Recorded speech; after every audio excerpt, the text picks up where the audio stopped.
And last one goes to Kim Fisher. Kim was absolutely wonderful yesterday on our one-on-one 20-minute call.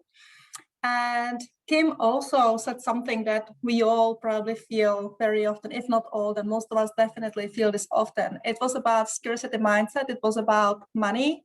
It was about feeling the lack of money.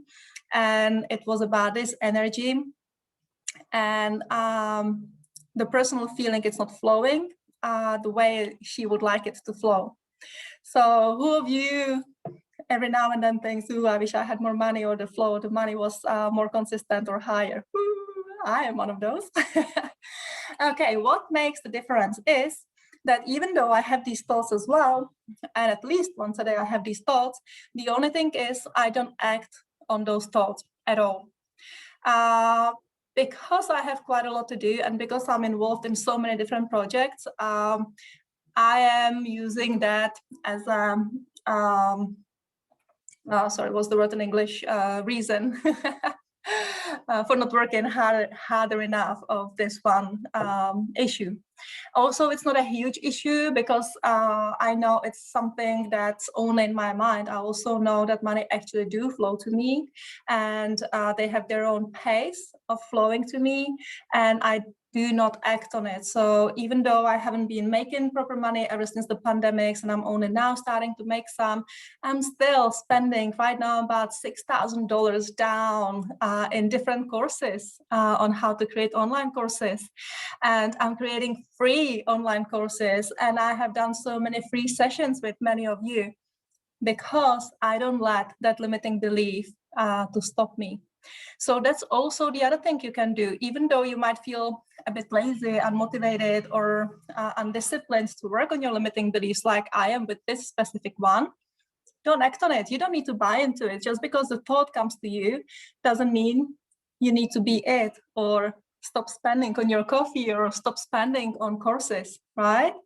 So when I was younger, when I was just about to start to make my first money, because of these limiting beliefs, I wouldn't buy myself earrings.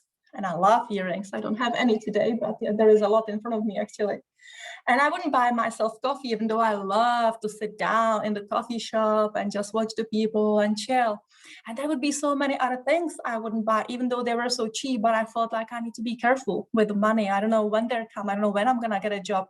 Plus, I was a dive instructor then, so I wasn't really making that much money, like $800 a month. And then you need to pay your food and accommodation.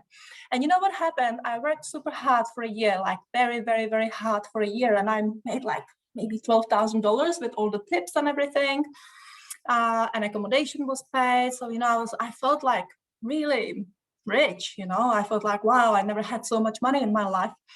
And the day I was leaving from, back then it was Seychelles, the same night I was supposed to leave 2 hours later, somebody stole everything from the car. So I loaded the car with whatever I had, everything I had, and including my passport, including all my life savings, including my computer, everything was gone. And I was like, shit, I should have bought those earrings. I should have had all those coffees, because those were memories, right? And it would make me happy at that time, but actually being so worried about the money, they were gone. Anyways, I have a few more stories like that, and I would have a few more stories to share with you on this topic. Another one is actually more on trust, which I can share with you another time. But basically, I lost money about 3 times in my life. And even 2 years ago or a year and a half ago, I lost 80% of my life savings. And by then, I'm 45 now, it was a lot of money.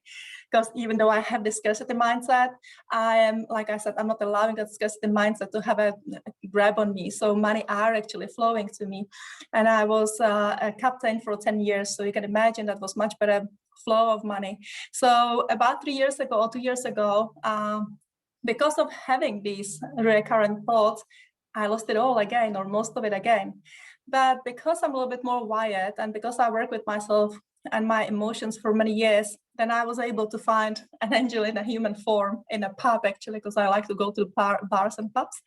And out of nowhere, this guy appeared, and out of nowhere, for free, he helped me to recover 80% of it, which was amazing. And then I had a fantastic season just before the pandemic. So half a year later, I was back to where I was. So I just want to let you know, money is a funny energy, and it has a huge grab on us if we leave it. So do not allow the scarcity mindset of money to have a grab on you. I will teach you, if you will want to, how to do that. And as I promised, there will be a follow-up on this course. As the follow-up on this course will be pretty decent, and it will be way more in-depth, and there will be way more of my guidance, I would highly suggest, first of all, put yourself in the mindset of money is just an energy, and energy is what flows to me, because money, you can imagine like something you like. You can imagine it as, I like mashed potatoes. So you can imagine all these mashed potatoes coming to you, or you might like horses, so all these horses running towards you. So start to be playful with your money mindset, because it's important you change your money mindset. And if you can't change it because you're lazy or you don't know how, then at least don't allow the money mindset to make your decisions on what you want to buy or how you want to buy it. Buy what you're comfortable with, even though it's a little bit beyond your comfort, okay? Just think of me. Every time I was becoming a little bit too stingy, lost it all. All right, darlings, lots of luck again, and I'll see you all soon.